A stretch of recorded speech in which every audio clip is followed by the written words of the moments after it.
જય માતાજી મિત્રો। ઘણા ભક્તોના મનમાં એક પ્રશ્ન એવો હોય છે કે જ્યારે માતાજીની ભક્તિ કરતી વખતે કોઈ વિશેષ અનુભવ થાય ત્યારે માતા બોલતી કેમ નથી। ક્યારેક એવું પણ લાગે છે કે માતા સામે આવે છે પરંતુ કંઈ સ્પષ્ટ દેખાતું નથી। આખરે આવું કેમ થાય છે? મિત્રો, ભક્તિનો અનુભવ દરેક વ્યક્તિને અલગ અલગ રીતે થઈ શકે છે। કોઈને શાંતિનો અનુભવ થાય છે, કોઈને આંખમાં આંસુ આવી જાય છે, તો કોઈને મન એકદમ શાંત થઈ જાય છે।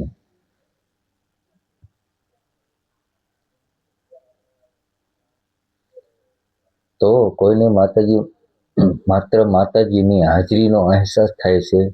એવું જરૂરી નથી કે માતાજીનો અનુભવ થાય એટલે કોઈ અવાજ સંભળાય અથવા કોઈ દ્રષ્ટ દેખાય। ઘણી વખત આપણું મન, લાગણીઓ અને ભક્તિની સ્થિતિ પણ આપણા અનુભવને અસર કરી શકે છે।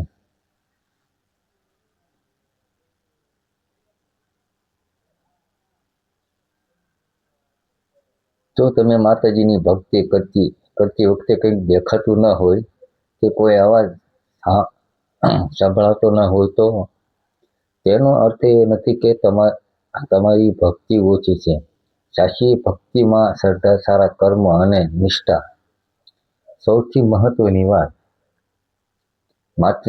માતાજી પાસે કંઈ માંગતા પહેલા પોતાના મનને શાંત રાખો,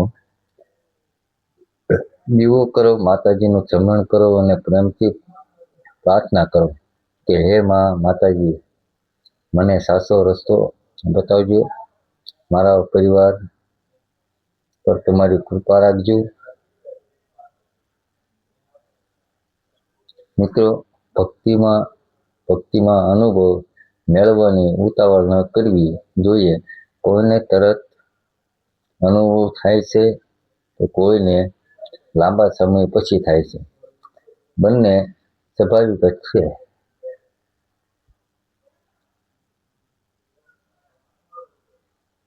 માતાજી બોલતા નથી એવું માનવાને બદલે આપણે આપણા અંતર આત્માના સારા વિચારો અને સારા માર્ગને સમજવાનો પ્રયત્ન કરવો જોઈએ। જીવનમાં સારા કર્મ કરશો, કોઈનું ખરાબ નહીં કરો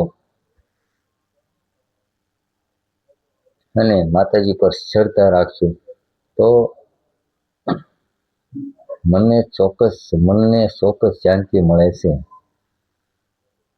તો મિત્રો, જય માતાજી। જો તમને પણ માતાજી પર શ્રદ્ધા હોય, વિશ્વાસ હોય, માતાજીને તમે માનતા હોય તો એક કોમેન્ટ કરજો, જય માં મેળવીને પ્રેમથી બોલો, જય માં મેળવી। આપણી ચેનલમાં તમે નવા હોય તો ચેનલને લાઈક કરો, શેર કરો અને સબસ્ક્રાઈબ કરજો। જય માતાજી, જય માં મેળવી।